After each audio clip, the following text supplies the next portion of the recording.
हरिः ॐ गणानां त्वा गणपतिग्ं हवामहे प्रियाणां त्वा प्रियपतिग्ं हवामहे निधीनां त्वा निधिपतिग्ं हवामहे वशो मम आहमजानि गर्भधाम त्वमजासि गर्भधाम गायत्री त्रिष्टुप् जगत्यानुष्टुप् पङ्क्त्या सह बृहत्युष्णिहा ककुबुसूचिभिः सम्यन्तुत्वा द्विपदाज्जाश्चतुक्पदास्त्रिपदाज्जाश्च खट्पदाः विछन्दाज्जाश्च षच्छन्दाः सूचिभिः सम्यन्तुत्वा सह स्तोमाः सह छन्दस आवृतः सह प्रमारेखयः सप्तदैव्याः पूर्वेखां पन्था मनोदृश्यधीरा अन्वालेभिरे रथ्यो नरस्मिन्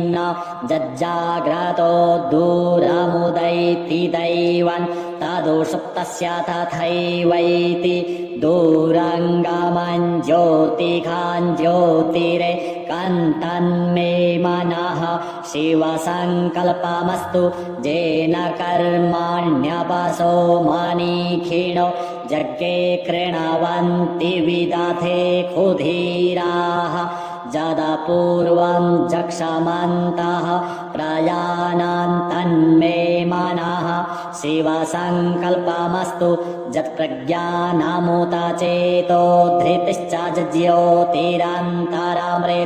प्रजासु यस्मान्नरिते किञ्चन कर्म क्रियते तन्मे मनः शिवसङ्कल्पमस्तु जेनेदं भूतं भुवनं भविष्यत्परिगृहीतममृतेन सर्वम् जेन यज्ञस्तायते सप्तहोता तन्मे मनः शिवसङ्कल्पमस्तु यस्मिन् ऋचः सामजजोङ्गुंठि यस्मिन् प्रतिष्ठिता रथना भाविवाराः यस्मिंश्चित्तगुं सर्वमोतं प्रजानां तन्मे मनः शिवसङ्कल्पमस्तु सुखारथिरस्वानिव जन्मनुख्यान्मे नीयते भीषुभिर्वाजिन इव हृत्प्रतिष्ठां जदजिरै जविष्ठन् तन्मे मनः शिवसङ्कल्पमस्तु हरिः ॐ सहस्रशीरेखा पुरुषः सहस्राक्षः सहस्रपात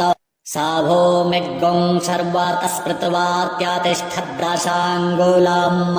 पुरुष एवेदग्गुं सर्वं यद्भूतं यच्च भाव्यम् ऊतामृतत्वशेषानोज्जदन्ने नातिरोहति एतावानस्य महिमातोज्यायाश्च पुरुषः पादोश्च विश्वा भूतानि त्रिपादस्यामृतं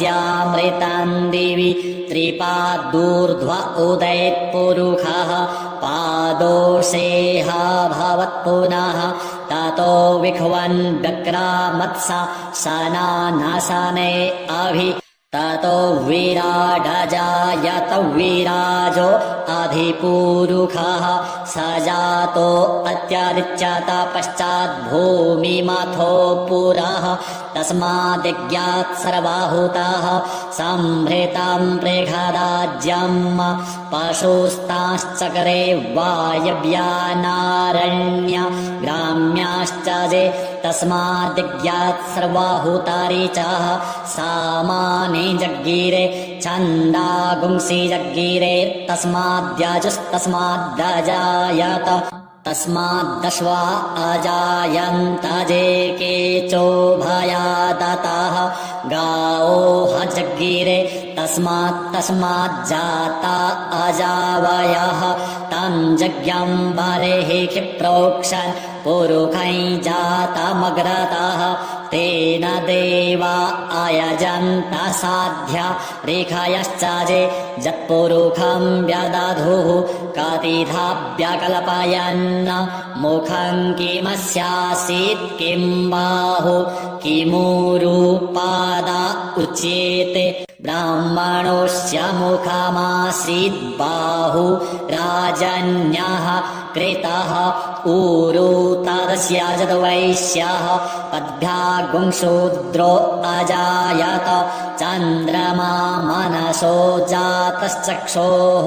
सूर्यो अजायत श्रोत्राद्वायुश्च प्राणश्च मुखादग्निरजायत नाभ्या आसीदन्तरिक्षगुं शीर्ष्णोर्द्योः समवर्तत पद्भ्याम्भो निर्दिशः श्रोत्रात्तथा लोकान् अकल्पयन् जत्पुरुषेण हविखा देवा जज्ञमतन्वत वसन्तोऽस्यासीद्दाज्यङ्ग्रीक्ष्म इदमः शरद्धविः सप्तास्यासन् परिधयस्त्रिः सप्तसमिधः कृताः देवा जज्ञन्तन्वाना अवध्नन् पुरुखं पशुम् जज्ञेन जज्ञामयजन्त देवास्तानि धर्माणि प्रथमान्य सन्न ते हनाकं महिमानः सचन्त जत्रा पूर्वे साध्याः सन्ति देवाः अभ्यः सम्भृतः पृथिव्यैरसाच्च विश्वकर्मणः समवर्तताग्रे तस्य त्वष्टा विदधद्रूपमेति तन्मर्त्यस्य देवत्वमाजानमग्रे वेदाहमेतं पुरुखं महान्तमादित्यवर्णं तमसः परस्तात् तमेव विदित्वाति मृत्युमेति नान्यः पन्था विद्यते यनाय प्रजापतिश्चरति गर्भे अन्तर्जायमानो बहुधा विजायते तस्य योनिं परिपश्यन्ति धीरास्तस्मिन् हतस्त्रिभुवनानि विश्वा जो देवेभ्य आतपतिजो देवानां पुरोहितः पूर्वो जो देवेभ्यो जातो नमो रुचाय ब्रह्माय रुचं ब्राह्मै जनयन्तो देवा अग्रे तदब्रुवन् जस्त्वैवं ब्राह्मणो विद्या तस्य देवा असन्वसे श्रीश्च ते लक्ष्मीश्च पत्न्या वहोरात्रे पार्श्वे नक्षत्राणि रूपमश्विनौ व्यातम् इषणन्निखाणमम् इखाण सर्वलोकम् इखाण हरिः ॐ आसुः शिशानो बृषभो न भीमो घनाघनः क्षोभणश्च रेखणीनाम् सङ्क्रन्दनो निमिष एकवीरः शतगुंसेन अजयत्साकमिन्द्रः सङ्क्रन्दनेन निमिषेण जिष्णुना जुत्कारेण दुश्चवनेन धृष्णुना तदिन्द्रेण जायत तत्साध्वं जोधो नर इखुहस्तेन विष्णा स इखुहस्तैः स निखं गर्भिवसि सग्गुं स्रष्टा स युध इन्द्रो गणेन सग्गुं सृष्टा जसोमपाबाहु सर्धुग्रधन्वा प्रतिहिता भीरस्ता बृहस्पते परिदीया रथेन रक्षो हामित्रान् अपबाधमानः प्रभञ्जन जानत्सेनाः प्रामीणोज्जुधा जयन्नस्माक्कामेध्यावीता रथानाम् बलविद्यायस्थवीराः प्रवीराः सहस्वान्वाजी सहमान उग्राः अभिवीरो अभिसत्वा सहोजा जैत्रमिन्द्ररथमातिष्ठ गोविता गोत्रभेदं गोविदं वज्रबाहुं जयन्तमज्मा प्रमृणन्तमोजसा इमगुंसजाता अनुवीराजध्वमिन्द्रगुं सखायो अनुसगुं रभद्वम् अभिगोत्राणि सहसा गाहमानोदयो वीरः शतमन्युरेन्द्रः दुश्चवनाः प्रेतानाखाडजुध्योऽस्माकगुं सेना अवतु प्रायुत्सु इन्द्र आसान्नेता बृहस्पतिर्दक्षिणा जज्ञः पुर एतु सोमः देवसेनानाम् अभिभञ्जतीनां जयन्तीनां मरुतो जन्त्वग्रम् इन्द्रस्य विष्णौ वरुणस्य राज्ञ आदित्यानां मरुता गुंसर्ध उग्रम् महामनसां भुवनच्यवानां घोघो देवानां जयतामुदस्थात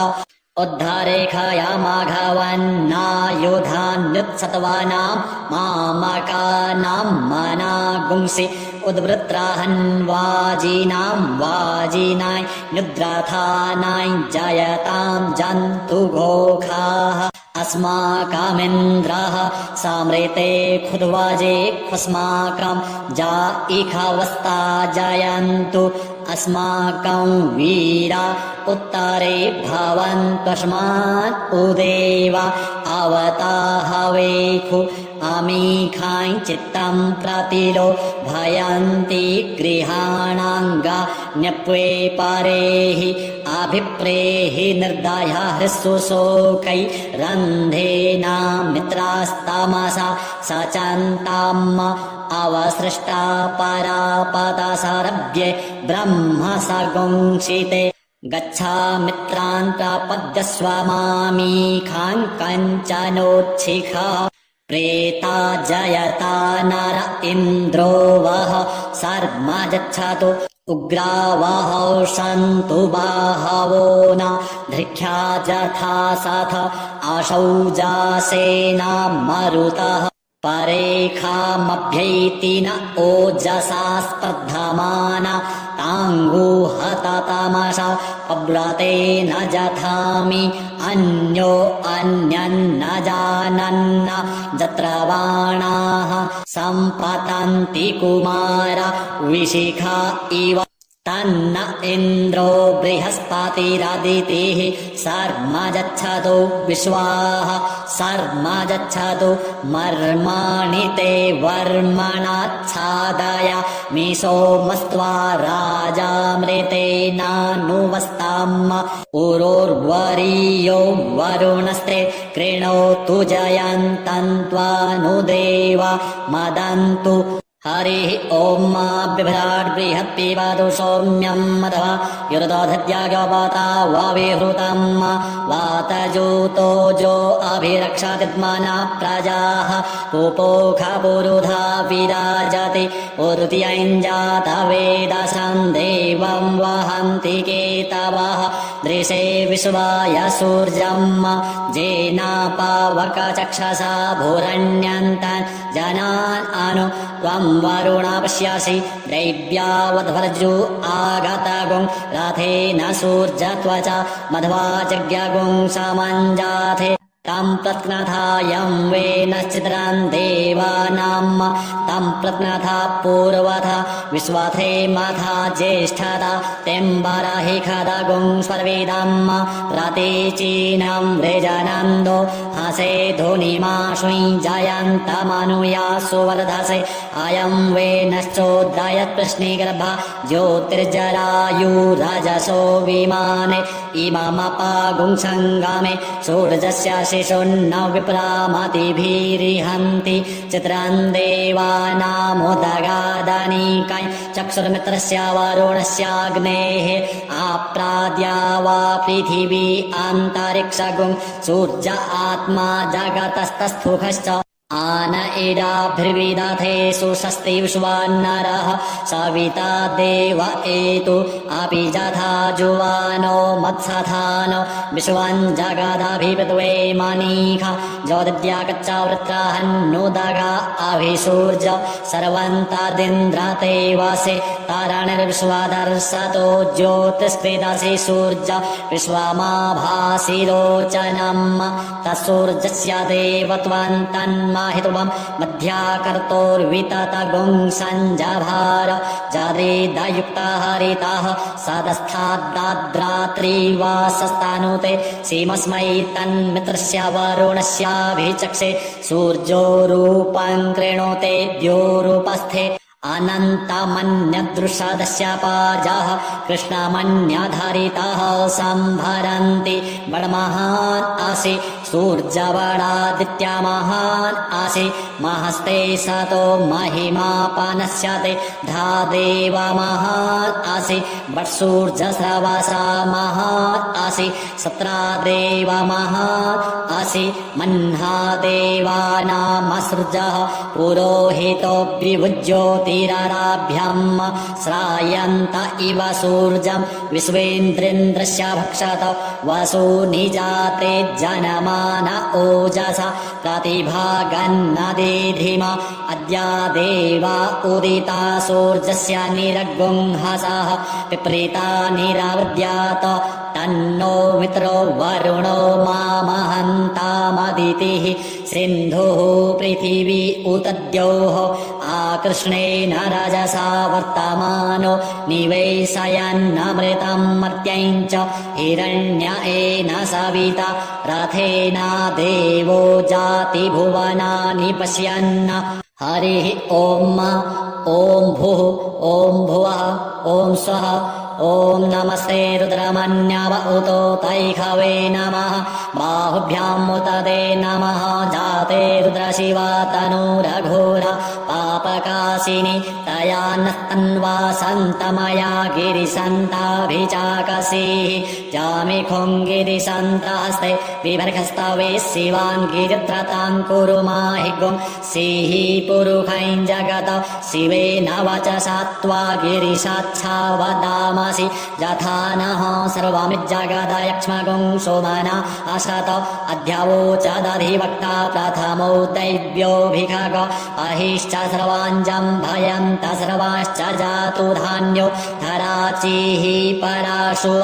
अशौर्जस्ताम्रो अरुण उत बभ्रुः सुमङ्गलः जे चैनगुं रुद्र अभितो दिक्षु श्रेताः सहस्रशो वैखा गुंहेद ईमहे अशौजो वज्रपति नीलग्रीवो विलोहितः उतैनङ्गोप अदृशन्नदृशन्नुदाहार्जः सदृष्टो मृडयातिनः नमोऽस्तु नीलग्रीवाय सहस्राक्षाय मीढुके अथो जे अस्य सत्वानो हन्तेभ्यो करन्नमः प्रमुञ्च धन्वनस्तमुभयो रात्न्योर्ज्याम् जाश्च ते हस्त इखवः पराता भगवो वप विज्यन्धनुः कवर्दिनो विशल्यो बाणवान् उत अनेशन्नस्य जा इखव आभुरस्य निखङ्गधिः जाते हेतिर्मीधुष्टमहस्ते बभूवते धनुः तयास्मान् विश्वतस्तोमयक्ष्मया परिभुज परिते धन्वनो हेतिरस्मान् ऋणक्तो विश्वतः अथो ज इखुधिस्तवारे अस्मन्निधेहितम् अवतत्य धनुष्त्वगुं सहस्राक्षसते खुधे निशीर्जसल्यानां मुखा शिवो नः सोमना भव नमस्त आयुधाय नातताय धृष्णवे उभाभ्यामुते नमो बाहुभ्यां तव धन्वने मानो महान्तमुत मानो अर्भगं मान उक्षन्तमुत मान उक्षितम् मानो वधेः पितरं मोत मातरं मानः प्रियास्तन्वोर्द्ररीरिखा मानस्तोके तनये मान आयुखि मानो गोखुमानो अश्वेखुरीरिखः मानो वीरान्द्रभामिनो वधीरेह विक्वन्तः सदामित्वा हवामहे नमो हिरण्यवाहवे सेनान्ये दिशाञ्च पतये नमो नमो वृक्षेभ्यो हरिकेशेभ्यः पशूनां पतये नमो नमः सस्पेञ्जराय दुःखीमते पथीनां पतये नमो नमो हरिकेशायो पवीतिने पुष्टानां पतये नमो नमो बब्लुषाय व्याधिने नानां पतये नमो नमो भवस्य हेत्यै जगतां पतये नमो नमो रुद्राय तथा इने क्षेत्राणां पतये नमो नमः सूताय हन्त्यै वनानां पतये नमो नमो रोहिताय स्थपतये वृक्षाणां पतये नमो नमो भुवन्तये वारिवस्त्रिता यौखधीनां पतये नमो नमो मन्त्रिणे वाणिजाय कक्षाणां पतये नमो नम उच्चैर्घोखाय क्रन्दयते पत्तीनां पतये नमो नमः कृष्णाय तया धावते सत्त्वानां पतये नमो नमः सहमानाय निव्याधिन आव्याधिनीनां पतये नमो नमो निखङ्गिणे ककुभायस्तेनानां पतये नमो नमो निचेरवे परिचरायारण्यानां पतये नमो नमो वञ्चते परिवञ्चते स्थायूनां पतये नमो नमो निखङ्गिण इखुधिमते तस्कराणां पतये नमो नमः श्रीकायुभ्यो जिघागुंसभ्यो उष्णातां पतये नमो नमो श्रीमद्भ्यो नक्तञ्चरद्भ्यो विकृन्तानां पतये नमः नम उष्णीखिणे गिरिचराय कुलञ्चानां पतये नमो नम इखुमद्भ्यो धन्वायिभ्यश्च वो नमो नम आतन्वानेभ्यः प्रतिदधानेभ्यश्च वो नमो नम आयच्छद्भ्योश्चद्भ्यश्च वो नमो नमो विश्रीजद्भ्यो विदध्यद्भ्यश्च वो नमो नमः स्वपतिभ्यो जाग्रद्भ्यश्च वो नमो नमः शयानेभ्य आसीनेभ्यश्च वो नमो नमस्तिष्ठद्भ्यो धावद्भ्यश्च वो नमो नमः सभाभ्यः सभापतिभ्यश्च वो नमो नमो स्वेभ्यो स्वपतिभ्यश्च वो नमो नम आव्याधिनीभ्यो विविधन्तिभ्यश्च वो नमो नम उगणाभ्यस्त्रिगुं हतिभ्यश्च वो नमो नमो गणेभ्यो गणपतिभ्यश्च वो नमो नमो रात्रेभ्यो रातपतिभ्यश्च वो नमो नमो ग्रसेभ्यो ग्रसपतिभ्यश्च वो नमो नमो विरूपेभ्यो विश्वरूपेभ्यश्च वो नमो नमः सेनाभ्यः सेनानीभ्यश्च वो नमो नमो रथेभ्यो अरथेभ्यश्च वो नमो नमः क्षत्रिभ्यः सङ्ग्रहेतृभ्यश्च वो नमो नमो महद्भ्यो अर्भकेभ्यश्च वो नमः नमस्तक्षभ्यो रथकारेभ्यश्च वो नमो नमः कुलालेभ्यः कर्मारेभ्यश्च वो नमो नमो निखादेभ्यः पुञ्जिष्ठेभ्यश्च वो नमो नमः स्वनिभ्यो मृगयुभ्यश्च वो नमो नमः सभ्यः स्वपतिभ्यश्च वो नमो नमो भवाय च रुद्राय च नमः सर्वाय च पशुपतये च नमो नीलग्रीवाय च शितिकण्ठाय च नमः कापर्दिने च वित्तकेशाय च नमः सहस्राक्षाय च शतधन्वने च नमो गिरिशयाय च श्रीविविष्टाय च नमो मीधुष्टमाय चेखुमते च नमो स्वाय च वामनाय च नमो बृहते च वरखीयसे च नमो वृद्धाय च सवृधे च नमो ज्ञाय च प्रथमाय च नम आसवे चाजिराय च नमः शीघ्राय च शीभ्याय च नम ऊर्म्याय च वश्वन्याय च नमो नादेयाय च द्वीप्याय च नमो ज्येष्ठाय च कनिष्ठाय च नमः पूर्वजाय च परजाय च नमो मध्यमाय च पगल्भाय च नमो जघन्याय च बुध्न्याय च नमः सोऽभ्याय च प्रतिसर्जाय च नमो जाम्याय च क्षेम्याय च नमः श्लोक्याय च वशान्याय च नम उर्वरजाय च खल्याय च नमो वन्याय च कक्षाय च नमः स्रवाय च प्रतिस्रवाय च नम आशुखेणाय च सुरथाय च नमः शूराय च वभेदिने च नमो बिल्मिने च कवचिने च नमो वर्मिणे च वरूथिने च नमः श्रुताय च श्रुतसेनाय च नमो दुन्दुभ्याय च हनन्याय च नमो धृष्णवे च प्रमृषाय च नमो निखङ्गिणे चेखुधिमते च नमस्तीक्ष्णे खवे चायुधिने च नमः स्वायुधाय च सुधन्वने च नमः श्रुत्याय च पथ्याय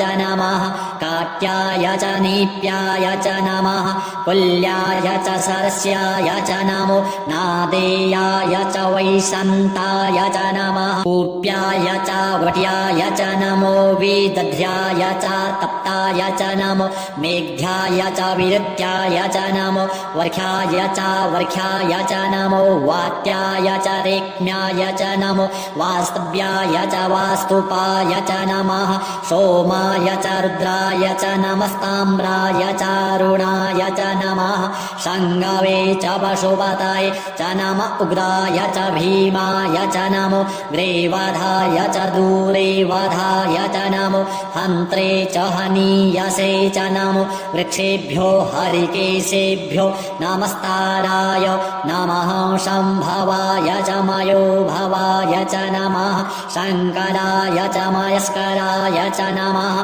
शिवाय च शिवतराय च नमः पार्जाय च वार्जाय च नमः प्रतरणाय चोत्तरणाय च नमस्तीर्थ्याय च कुल्याय च नमः षष्ठ्याय च फेन्याय च नमः शिखत्याय च प्रवाह्याय च नमः किग्गुंशिलाय च क्षयणाय च नमः कपर्दिने च पुलस्तये च नम ईरिण्याय च प्रापथ्याय च नमो व्रज्याय च गोष्ठ्याय च नमः तल्प्याय च गेह्यजाय च नमो रुद्रज्याय च निवेख्याय च नमः कार्त्याय च गौहरेष्ठाय च नमः शुष्क्याय च हरित्याय च नमः पागुंशव्याय च रजस्याय च नमो लोप्याय चोल्लप्याय च नम ऊर्व्याय च सूर्व्याय च नमः पर्णाय च पर्णसदाय च नम उद्गुरुमाणाय चाभिघ्नते च नम आखिदते च प्रखिदते च नम इहुकृद्भ्यो धनुष्कृद्भ्यश्च वो नमो नमो वः किरीकेभ्यो देवानागुं हृदयेभ्यो नमो विचिन्वत्केभ्यो नमो विक्षिणत्केभ्यो नम आनिर्हतेभ्यः द्रापे अन्धसस्पते दरिद्रनीललोहित आसां प्रजानां मेघां पशूनां माभेर्मा रोङ्मोचनः किञ्चन ममत इमा रुद्राय तव सेक्कपर्दिने क्षयद्वीराय प्रभरा महेमतीः यथा समसद्विपदे चतुर्पदे विश्वन्पुष्टङ्गामे अस्मिन्ननातुरम् जाते रुद्रशिवा तनुः शिवा विश्वाः भेखजि शिवारुतस्य भेखजि तया नो मृडजीवसे परिणो रुद्रस्य हेतृवृणक्तो परित्वेखस्य दुर्मतिर्रघायोः अवस्थिरा मघवद्भ्यस्तनुक्ष्वमीध्वस्तोकायतनयाय मृड मीधुष्टमशिवतमशिवो नः सुमना भव परमे वृक्ष आयुधन्निधाय कृतिं वशान आचर पिनाक बिभ्रदागहि विकीर्द्रविलोहित नमस्ते अस्तु भगवः जास्ते सहस्रगुंहेतयो न्यमस्मन्निवपन्तु ताः सहस्राणि सहस्रशो बाहवो तव हेतयः तासामीशानो भगवः पराचीना मुखाकृति असङ्ख्याता सहस्राणि जे रुद्रा अधिभूम्याम् ते खागुंसहस्रयोजने वधन्वानि तन्मसि अस्मिन्महत्रणवेन्तरिक्षे भवा अधि ते खागुंसहस्रयोजने वधन्वानि तन्मसि नीलग्रीवाः शितिकण्ठादिवगुं रुद्रा उपसृताः ते खागुंसहस्रयोजने वधन्वानि तन्मसि नीलग्रीवाः शितिकण्ठाः सर्वा अधः क्षमाचराः ते खागुंसहस्रयोजने वधन्वानि तन्मसि जे वृक्षे खुशस्पिञ्जरा नीलग्रीवा विलोहिताः ते खागुंसहस्रयोजने वधन्वानि तन्मसि जे भूतानामधिपतयो विशिखासः कपर्दिनः ते खागुंसहस्रयोजने वधन्वानि तन्मसि जे पथां पथि रक्षय ऐलवृदा आयुर्जुधः ते खागुंसहस्रयोजने वधन्वानि तन्मसि जे तीर्थानि प्रचरन्ति श्रीगाहस्तानि खङ्गिणः ते खागुंसहस्रयोजने वधन्वानि तन्मसि जेन्नेखु विविधन्ति पात्रेखु पिबतो जनान्न ते खागुंसहस्रयोजने वधन्वानि तन्मसि ज एतावन्तश्च भूयागुंसश्च दिशो रुद्रावितस्थिरे ते खागुंसहस्रयोजने वधन्वानि तन्मसि नमोऽस्तु रुद्रेभ्यो जे दिविजेखां वरेखमेखवाः तेभ्यो दश प्राचीर्दश दक्षिण दश प्रातीचीर्दशोद्वीचीर्दशोर्ध्वाः तेभ्यो नमो अस्तु ते नो वन्तु ते नो मृडयन्तु ते जन्दिख्मो जश्च नो द्वेष्टितमेखाञ्जम्भे दद्मः नमोऽस्तु रुद्रेभ्यो जेन्तरिक्षे जेखां वात इखवः तेभ्यो दश प्राचीर्दश दक्षिण दश प्रातीचीर्दशोद्वीचीर्दशोर्ध्वाः तेभ्यो नमो अस्तु ते नो वन्तु ते नो मृडयन्तु ते जन्दिख्मो जश्च नो द्वेष्टितमेखाञ्जम्भे दद्मः नमोऽस्तु रुद्रेभ्यो जे पृथिव्यां जेखामन्नमिखवः तेभ्यो दश प्राचीर्दश दक्षिण दश प्रातीचीर्दशोद्वीचीर्दशोर्ध्वाः तेभ्यो नमो अस्तु ते नो वन्तु ते नो मृडयन्तु ते जन्दिख्मो जश्च नो द्वेष्टितमेखाञ्जम्भे दद्मः ॐ स्वः ॐ भुवः ॐ भुः हरिः ॐ मावयगुं सोमव्रते तव मनस्तनूको बिभ्रतः प्रजावन्तः सचेमहि एखते रुद्रभागः सहस्रसाम्बिकया तञ्जुषस्व स्वाहैखते रुद्रभाग आकृस्ते पशुः अवरुद्रमदि मज्जवदेवन्त्र्यम्बकम् यथा नो वत्सस्करद्यधानः श्रेयसस्करद्यधानोऽव्यवसाययात भेखजमसि भेखजङ्गवेश्वाय पुरुखाय भेखजम् सुखं मेखाय मेख्ये त्र्यम्बकं जजामहे सुगन्धिं पुष्टिवर्धनम् उर्वारुकमिव बन्धनान् मृत्योर्मुक्षीयमामृतात् त्र्यम्बकं जजामहे सुगन्धिं पतिवेदनम् उर्वारुकमिव बन्धनादितो मुक्षीयमामुतः एतत्ते रुद्रा वसन्तेन परो मोजवतोति अवततधन्वा पिनाकावशः कृत्तिवासा अहिगुंसन्नः शिवोतिः त्यायुखं जमदग्नेः कश्यपस्य त्रायुखम् जद्देवे खुत्र्यायुखं तन्नो अस्तु त्रायुखम् शिवो नामासि स्वधितिस्ते पिता नमस्ते अस्तु माहि गुंसेः निवृतयाम्याजुखेन्नाद्याय प्रजननाय रायस्पोखाय सुप्रजास्त्वाय सुवीर्याय हरिः ॐ उग्रश्च भीमश्च धान्तश्च धूर्णिश्च साशौवाश्च भिगुवा च विक्षिपः स्वाहा अग्निगुं हृदयेनासानिगुं हृदयाग्रेण पाशुपातिं कृष्णहृदयेन भवञ्जग्ना सर्वं मतस्नाभ्यामीशानं मन्युना महादेवमन्तः पर्शव्येनोग्रं देवं वनिष्ठुना वसिष्ठः नोः सिंहिणीकोश्याभ्याम् उग्रं लोहितेन मित्रगुं सौव्रत्येन रुद्रं दौर्वृत्येनेन्द्रं प्रक्रीडेन मरुतो बालेन साध्यान् प्रमुद भावस्य कण्ठगुं रुद्रशान्तः पार्श्व्यं महादेवश्च चकृच्छर्वस्य वनिष्ठुः पशुपतेः पुरीतत लोमभ्यः स्वाहा लोमभ्यः स्वाहा त्वचे स्वाहा त्वचे स्वाहा लोहिताय स्वाहा लोहिताय स्वाहा मेदोभ्यः स्वाहा मेदोभ्यः स्वाहा मागुंसेभ्यः स्वाहा मागुंसेभ्यः स्वाहा स्नावभ्यः स्वाहा स्नावभ्यः स्वाहा स्तभ्यः स्वाहा स्तभ्यः स्वाहा मजभ्यः स्वाहा मजभ्यः स्वाहा रेतसे स्वाहा पायवे स्वाहा आयासाय स्वाहा प्रायासाय स्वाहा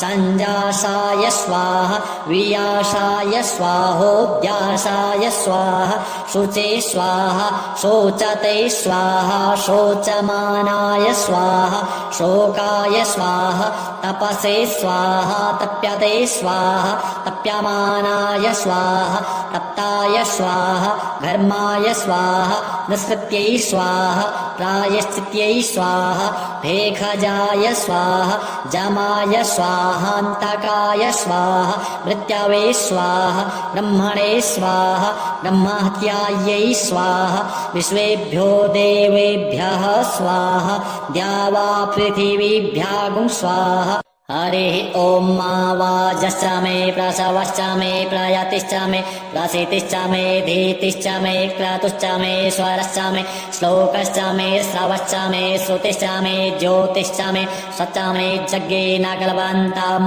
प्राणश्च मे पानश्च मे व्यानश्च मे शुश्च मे चित्तं च म आधीतं च मे वाक् च मे मनश्च मे चक्षुश्च मे श्रोत्रं च मे दक्षश्च मे बलं च मे यज्ञेन कल्पन्तं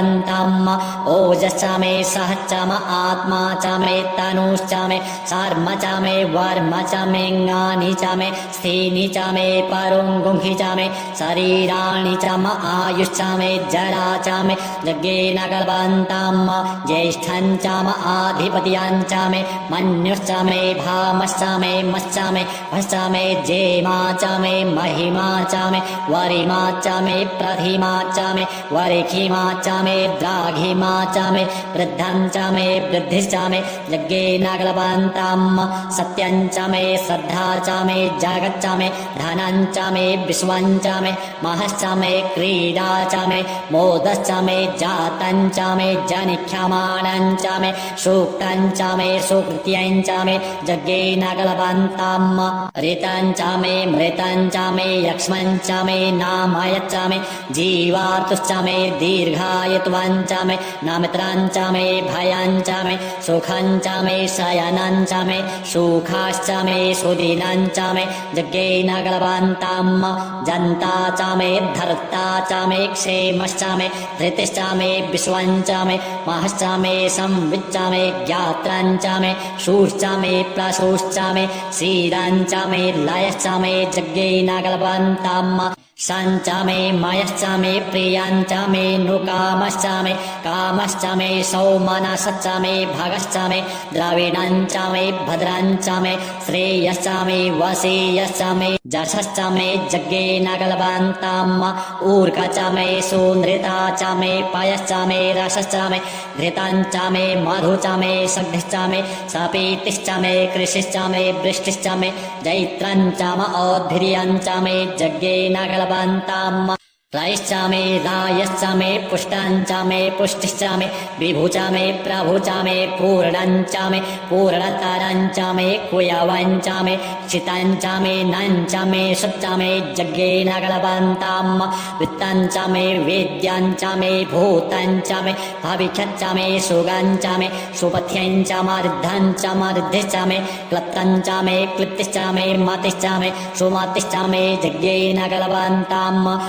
हयश्च मे जवाश्च मे माघाश्च मे तिलाश्च मे मुद्गाश्च मे खल्वाश्च मे प्रियङ्गवश्च मे नवश्च मे श्यामाकाश्च मे नीवाराश्च मे गोधूमाश्च मे मसूराश्च मे यज्ञेन कल्पन्ताम् अस्माच्च मे मृत्तिका च मे गिरयश्च मे पर्वताश्च मे शिखताश्च मे वनस्पतयश्च मे हिरण्यञ्च मे यश्च मे श्यामञ्च मे लोहञ्च मे श्रीशञ्च मे त्रपुच मे यज्ञेन कल्पन्ताम् अग्निश्च म आपश्च मे वीरुधश्च म ओखदयश्च मे कृष्णपच्याश्च मे कृष्णपच्याश्च मे ग्राम्याश्च मे पशव आरण्याश्च मे वित्तञ्च मे वित्तिश्च मे भूतञ्च मे भूतिश्च मे यज्ञेन कल्पन्ताम्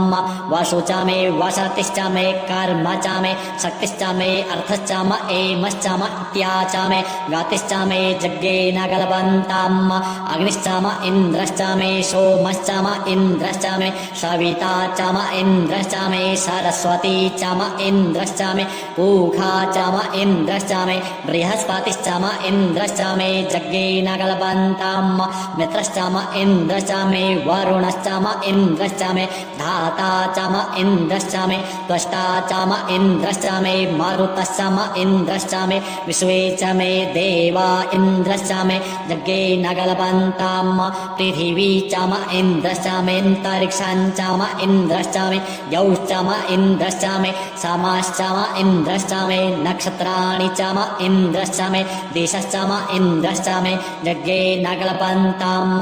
अग्गुंसश्च मे रश्मिश्च मे दाभ्यश्च मे धीपतिश्च म उपांशश्च मे अन्तर्जामश्च म ऐन्द्रवायवश्च मे मैत्रा वरुणश्च म आश्विनश्च मे प्रतिप्रस्थानश्च मे शुक्रश्च मे मन्थी च मे यज्ञेन कल्पन्ताम् आग्रयणश्च मे वैश्वदेवश्च मे ध्रुवश्च मे वैश्वानरश्च म ऐन्द्राग्नश्च मे महावैश्वदेवश्च मे मरुत्वतीयाश्च मे निष्केवल्यश्च मे सावित्रश्च मे सारस्वतश्च मे पात्नीवतश्च मे हारियोजनश्च मे यज्ञेन कल्पन्ताम् सृजश्च मे चमसाश्च मे वायव्यानि च मे द्रोणकलशश्च मे गावाणश्च मे धिकवणे च मे पूतभृश्च म आर्धवनीयश्च मे वेदिश्च मे बर्हिश्च मे बभृथश्च मे स्वगाकारश्च मे यज्ञेन कल्पन्ताम् अग्निश्च मे घर्मश्च मे अर्कश्च मे सूर्यश्च मे प्राणश्च मे स्वमेधश्च मे पृथिवी च मे दितिश्च मे दितिश्च मे द्यौश्च मेऽङ्गुलयः शर्करायोद्दिशश्च मे यज्ञेन कल्पन्ताम् क्रतञ्च मरितवश्च मे तपश्च मे संवत्सरश्च मे होरात्रे ऊर्वस्थिवे बृहद्रथान्तरे च मे यज्ञेन कल्पन्ताम्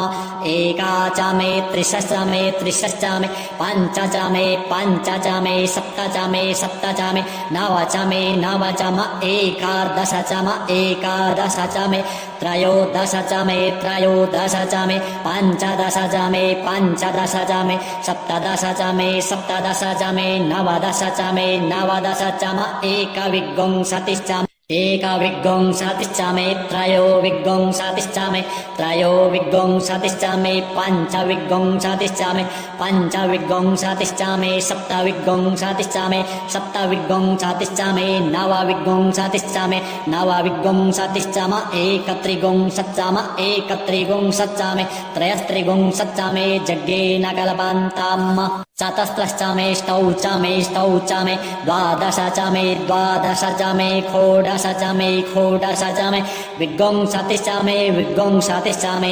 चतुर्विगुंसतिश्चमे चतुर्विगुंसतिश्चमेष्टाविगुंसतिश्चमेष्टाविगुंसतिश्चमे द्वात्रिगुंसच्चमे द्वात्रिगुंसच्चमे खर्त्रिगुंसच्चमे खर्त्रिगुंसच्चमे चत्वारिगुंसच्चमे चत्वारिगुंसच्चमे चतुश्चत्वारिगुंसच्चमे चतुश्चत्वारिगुंसच्चमे अष्टाचत्वारिगुंसच्चमे यज्ञे नगलपन्ताम् त्रविश्चमे त्रवीचमे द्वितीयवार्चमे द्वितीयोर्हीचमे पञ्चाविश्चमे पञ्चावीचमे त्रिवशच्चमे त्रिवशाच्चमे तृजवार्चमे तृजोहीचमे यज्ञे नगलपन्ताम् पष्ठवार्चमे पष्ठोहीचम उक्षाचमे वशाच्चमरिखभश्चमे वेहच्चमे नड्वाश्चमे धेनुश्चमे यज्ञे नगलपन्ताम् वाजाय स्वाहा प्रसवाय स्वाहा बीजाय स्वाहा क्रतवे स्वाहा वशवे स्वाहा हर्पताय स्वाहा नेन्मुग्धाय स्वाहा मुग्धाय वै नगुंसिनाय स्वाहा विनगुंसिन आन्त्यायनाय स्वाहान्त्याय भुवनाय स्वाहा भुवनस्य पतये स्वाहा धिपतये स्वाहा प्रजापतये स्वाहा इयन्तेरान्मित्राय जन्तासि जमन ऊर्जयित्वा वृष्टयित्वा प्रजानां त्वाधिपत्याय आयुर्यज्ञे नगलपतां प्राणो यज्ञे नगलपतां चक्षुर्यज्ञे नगलपता गुंश्रोत्रं यज्ञे नगलपतां वाग्यज्ञे नगलपतां मनोयज्ञे नगलपतां आत्मा यज्ञे नगलपतां ब्रह्मा यज्ञे नगलपतां ज्योतिर्यज्ञे नगलपतां गुंसर्यज्ञे नगलपतां पृष्ठं यज्ञे नगलपतां यज्ञो यज्ञे नगलपतां स्तोमश्च यजुश्च ऋक्च साम च बृहच्च रथन्तरं च सर्देवा अगन्मामृता अभूम प्रजापतेः प्रजा अभूमवेत् स्वाहा हरिः ॐ मारिचं वाचं प्रपद्ये मनोजयो प्रपद्ये साम प्राणं प्रपद्ये चक्षुः श्रोत्रं प्रपद्ये वागोजः सहौजो मयि प्राणापानौ जन्मे छिद्रं चक्षुः हृदयस्य मनसो वातितृणं बृहस्पतिर्मे तद्दधातु सन्नो भवतु भुवनस्य जस्पतिः भूर्भुवः स्वः तत्सवितुर्वरेण्यं भर्गो देवस्य धीमहि धियो यो नः प्रचोदयात् कायानश्चित्र आभुवदूती सदा वृधः सखा काया सचिष्ठया वृता कस्त्वा सत्यो मदानामग्गुंहिष्ठो मत्सदन्धसः दृढाचिदारुजे वसु अभिखुणः सखीना मविता जरित्रिणाम् शतं भवाश्यूतिभिः कया त्वन्न ऊत्याभिप्रमन्दसे वृखन्न कया स्तोत्रिभ्य आभर इन्द्रो विश्वस्य राजति शन्नो अस्तु द्विपदे शञ्चतुर्पदे शन्नो मित्रहौषं वरुणः शन्नो भवत्तर्जमा शन्न इन्द्रो बृहस्पतिः शन्नो विष्णुरुक्रमः शन्नो वातः पवतागुं शन्नस्तपतु सूर्यः शन्नः कनिक्रदेवः पर्जन्यो अभिवरेखतु अहानि सम्भवन्तु नः षड्गुं रात्रिः प्रतिधीयताम् सन्न इन्द्राग्नि भवतामवोभिः सन्न इन्द्रा वरुणारातहव्य सन्न इन्द्रा पूषणा वाजशातौ समिन्द्रा सोमा सुविताय संजोः सन्नो देवीरभिष्टय आवो भवन्तु पीताय संजोरभिस्त्रवन्तु नः श्योना पृथिविनो भवानृक्षरा निवेशनि यच्छानः शर्मसप्रथाः आपो हिष्ठामयो भुवस्तान ऊर्जे दधातन महेरणाय चक्षसे जो वहौ शिवतमो रसस्तस्य भाजयते हनः उशतीरिव मातरः तस्मा अरङ्गमामवो चक्षसया यजन्वथ आपो जनयथा च नः द्योः शान्तिरन्तरिक्षगुं शान्तिः पृथिवी शान्तिरापः शान्तिरोखधयः शान्तिः वनस्पतयः शान्तिर्विश्वे देवाः शान्तिर्ब्रह्म शान्तिः सर्वगुं शान्तिः शान्तिरेव शान्तिः सा मा शान्तिरेधि धृते दृग्गुं हमा मित्रस्य मा चक्षुः सर्वाणि भूतानि समीक्षन्ताम् मित्रस्याहं चक्षुः सर्वाणि भूतानि समीक्षे मित्रस्य चक्षुः समीक्षामहे धृते दृग्गुं हमा ज्योक्ते सन्दृशिजीव्या संज्योक्ते सन्दृशिजीव्या सम्म नमस्ते हरसे शोचिहे नमस्ते अस्तुर्चिहे अन्यास्ते असमत्तपन्तु हेतयः पावको अस्मभ्यगुं शिवो भव नमस्ते अस्तु विद्युते नमस्ते स्तनायतनवे नमस्ते भगवन्नस्तु जातः स्वाहा शमीहसे जातो यतः शमीहसे ततो नो अभयं कुरु सन्नः कुरु प्रजाभ्यो भयन्नः पाशुभ्यः सौमित्रियान आप ओखधयः सन्तु दुर्मृत्यास्तस्मै सन्तु जोस्मान् द्वेष्टिजं च वयं दिक्मः तच्चक्षुर्देवहितं पुरस्तात् शुक्लमुच्चरत पश्येम शरदः शतं जीवेम शरदः शतगुं शृणुयाम शरदः शतं पब्रवाम शरदः शतमदीनाः स्याम शरदः शतं भूयश्च शरदः शतातो हरिः ॐ स्वस्ति न इन्द्रो वृधस्रवाः स्वस्ति नः पूषा विश्ववेदाः स्वस्ति नस्तार्क्ष्यो अरिष्टनेमिः स्वस्ति नो बृहस्पतिर्दधातु ॐ पयः पृथिव्यां पय ओषधीषु पयो दिव्यान्तरिक्षे पयोधाः पयस्वतीः प्रदिशः सन्तु मह्यम् ॐ विष्णोरराटमसि विष्णोः स्नप्तस्थो विष्णोः शूरसि विष्णो ध्रुवोषि वैष्णवमसि विष्णवे त्वा ॐ अग्निर्देवता वातो देवता सूर्यो देवता चन्द्रमा देवता वशवो देवता रुद्रा देवता दित्या देवता मरुतो देवता विश्वे देवा देवता बृहस्पतिर्देवतेन्द्रो देवता वरुणो देवता ॐ सद्यो जातं प्रपद्यामि सद्यो जाताय वै नमो नमः भवे भवे नाति भवे भवश्व मां भवोद्भवाय नमः वामदेवाय नमो ज्येष्ठाय नमः श्रेष्ठाय नमो रुद्राय नमः कालाय नमः कलविकरणाय नमो बलविकरणाय नमो बलाय नमो बलप्रमथनाय नमः सर्वभूतदमनाय नमो मनोन्मनाय नमः अघोरेभ्योऽथ घोरेभ्यो घोरघोरतरेभ्यः सर्वेभ्यः सर्वसर्वेभ्यो नमस्ते अस्तु रुद्ररूपेभ्यः तत्पुरुषाय विद्महे महादेवाय धीमहि तन्नो रुद्रः प्रचोदयात् ईशानः सर्वविद्यानाम् ईश्वरः सर्वभूतानां ब्रह्माधिपतिर्ब्रह्मणोऽधिपतिर्ब्रह्मा शिवो मे अस्तु सदा शिवो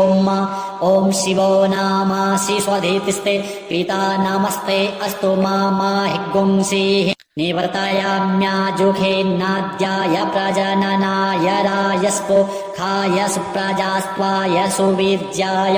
ॐ विश्वानि देव सवितर्दुरितानि पराशुव जद्भद्रान्तन्न आशुव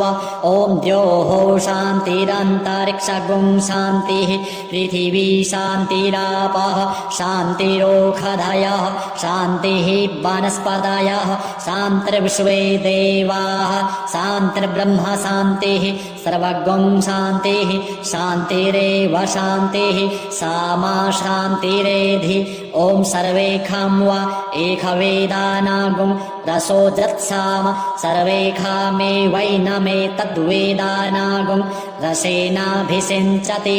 ॐ शान्तिः शान्तिः शान्तिः अनेन कृतेन श्री रुद्रीपाठकर्मणा श्री भवानी शंकर महारुद्रः प्रीयतां न मम श्री सांब सदा शिवार्पणमस्तु।